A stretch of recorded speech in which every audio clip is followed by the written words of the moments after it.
Alright, so example 2. Let's find the intervals that f of x is continuous, where f of x is equal to square root of x plus 3.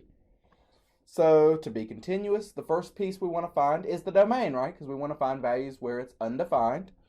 So if we think about it, okay, well, whatever's under here has to be greater than or equal to 0.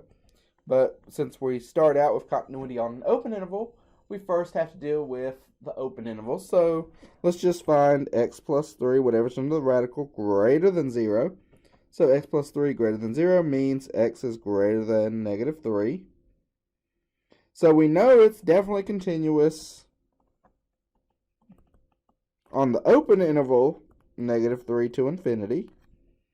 And now we need to find, to show that it's continuous on the closed interval, because we know typically that our radicals do go all the way to that endpoint, because we know we can sub in, we can have a square root of 0.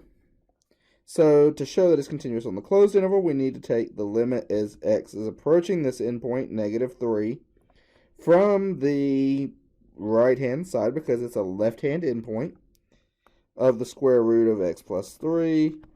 So now, because this is coming in from the side where it is a value, so think about, again, what's the graph of this look like? So if you think about it, okay, here's my x and y axis. Here's 0, here's negative 3, right? Our radical looks like that. So we know typically it goes all the way to here. So, but because we're coming in from the right-hand side, we have values here, and it is going into 0. So we can direct substitute here. So square root negative 3 plus 3, square root of 0 is 0.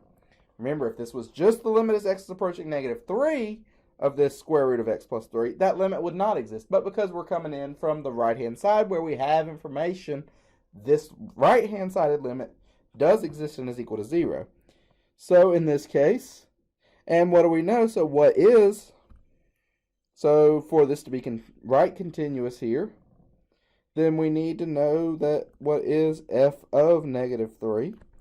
So f of negative 3 is square root of negative 3 plus 3, which is square root of 0, which is 0. So these agree. And so because they agree, so because this limit is equal to the function value, this one-sided limit equals the function value, it's continuous at that endpoint, which then means, putting all this together, so f of x equaling square root of x plus 3 is continuous on that closed, half open, half closed interval, since we have the infinity there. But it's continuous from the closed value 3, negative 3, to infinity.